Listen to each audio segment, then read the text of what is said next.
Dinesh Raj. Today I'm going to show how to change the head plug of a malfunction extension wire. The extension wire is working fine, but just the plug. So firstly I'm going to talk about the steps how to change, and I have a new plug and this is the old plug which is not functioning, and now I'm going to show the steps. The first step, the head of the plug cover is being unscrewed. Once we unscrew the plug cover, the second step is the terminal screw are being loosened.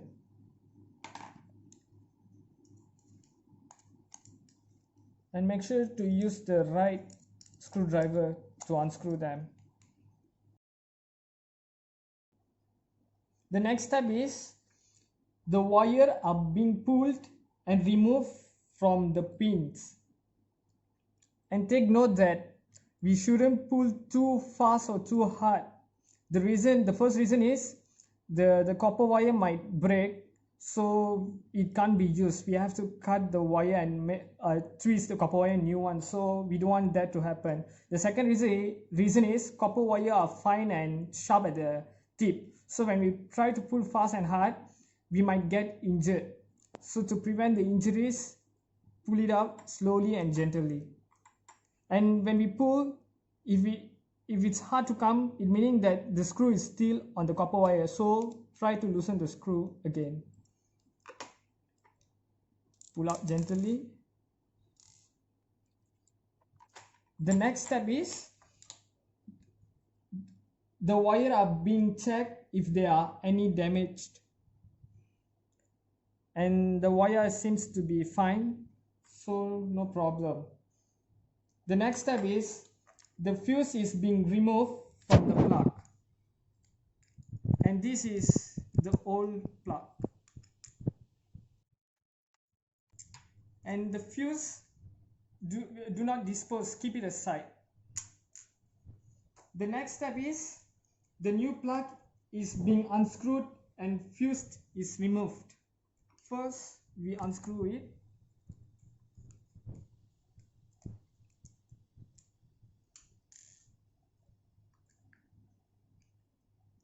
And then we remove the fuse. The reason to remove the fuse is so that it will be easy for us to put the wire inside this pin later and put aside.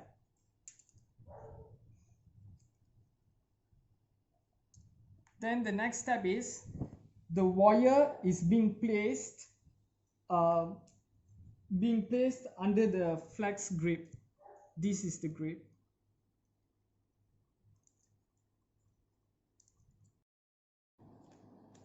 And the live terminal label L on the right is connected to the brown wire.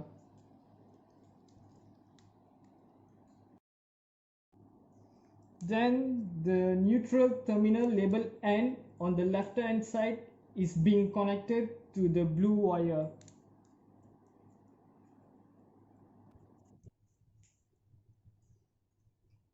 Then next step is a terminal label E at the top is being connected to green wire.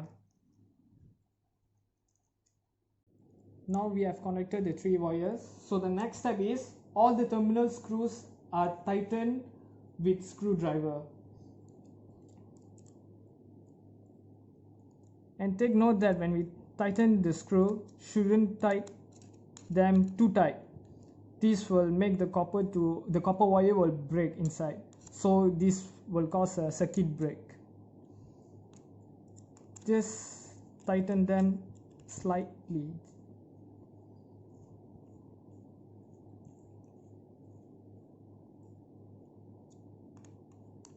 So they are not tightened hard.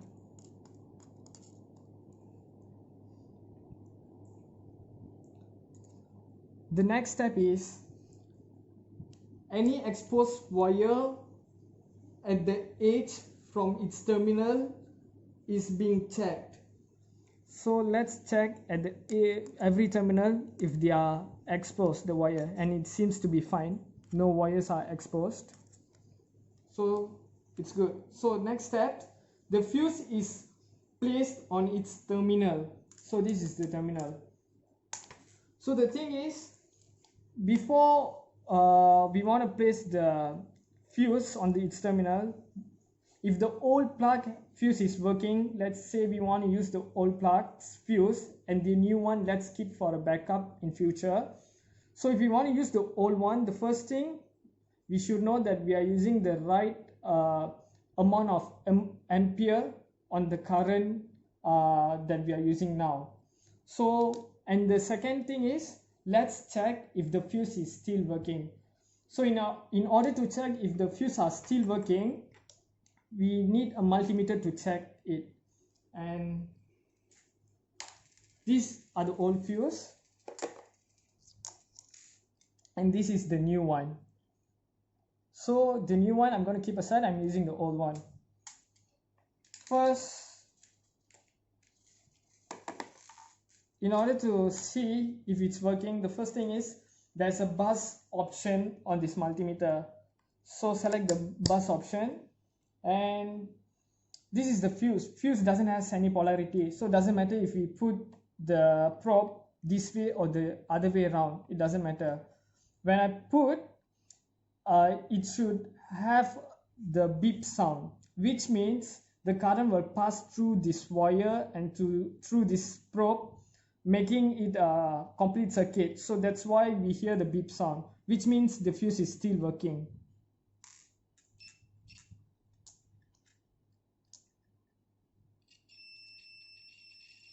It has beep sound, the buzz sound I mean. So it seems to be the fuse is working perfectly. So we can use this fuse and put the multimeter aside. And please take note that again, the next step is using the suitable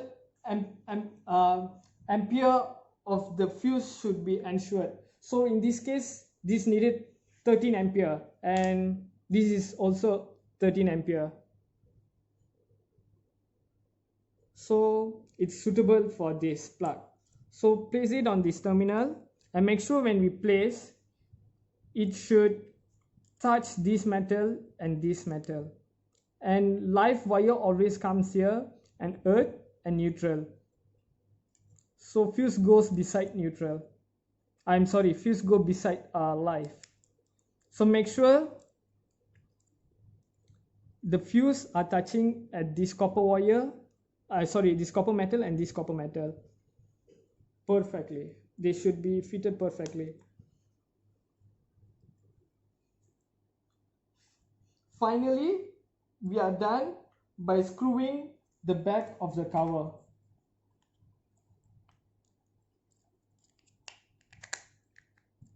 So we have placed the cover and let's screw it back.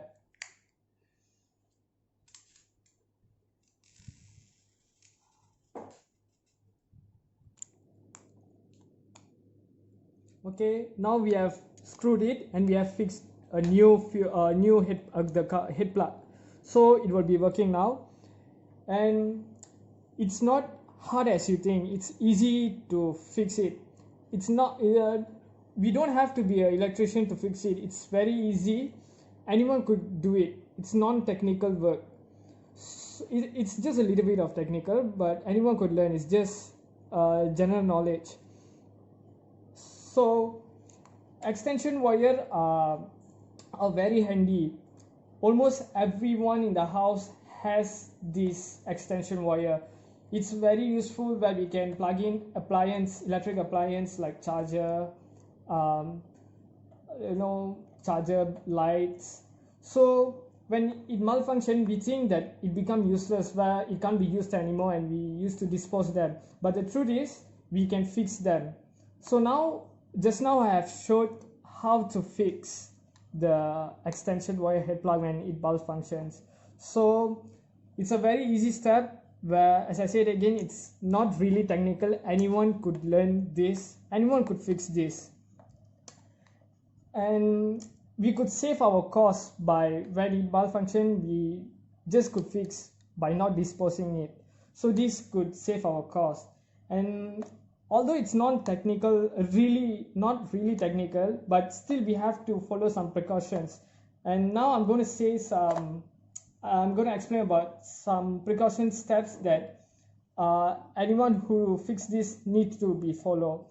It will be helpful because it might be a small mistake that could have a big impact. So now I'm going to explain about the precautions. The first thing is the plug head should not be pulled out vigorously from the socket, meaning if once we plug on the socket on the wall, not this, when we pull, we do not pull like shaking this too hard and fast pulling out vigorously. Just pull it out gently straight, vertical, perpendicular to it. So just pull out gently like this. The reason is when we pull like this inside, when we shake, the wire we tighten with the screw are not too tight. As I said, it might break the circuit inside. The copper wire will break, so current couldn't flow. So we have loosened the screw a little bit. So when we move, the wire might come out from the pin. So when we apply the current supply from here, it will be disconnected, so the current doesn't flow to this extension. So the reason is, one, the wire might get loosened and disconnect from the pin. Second, these pins are not hard as you think. It looks hard, but it can break easily. So when we pull too fast, this pin might break and stuck here. So we have to unscrew this and take out, and we have to change the whole thing. So the first step, do not pull this vigorously. The second safety tip is the extension wires should not be plugged in with many appliances at one time. The reason is it might catch fire when we fill up all the socket with appliance at one time. It might catch fire. And the second precaution step is to prevent electric shock. Avoid any conductors on your body. Like for example, when we are handling with extension wire, let's say we have plugged in some charger, we do not use our hand with like a ring on our finger. So ring is metal, it conducts electricity. Let's say if there's any faulty on this, when we try to switch on or switch off when there's current supply, if there's any faulty, we wouldn't know unless it might get spark or electric shock. So when we have something on our body, any metal conductor, the current might pass through us and get electric shock, and even prevent phone in your pocket. Not only when taking in or plugging in the chargers or any appliance, it's also when we are working on electrical side, like on the wall, like a wall socket repairing. So we should always remember to switch off the main first, and it's best way to keep any metal conductors with us when handling electricity. Next step is wet hands should not be used while handling electricity, because water is a good electric conductor. And that's all from me. Thank you.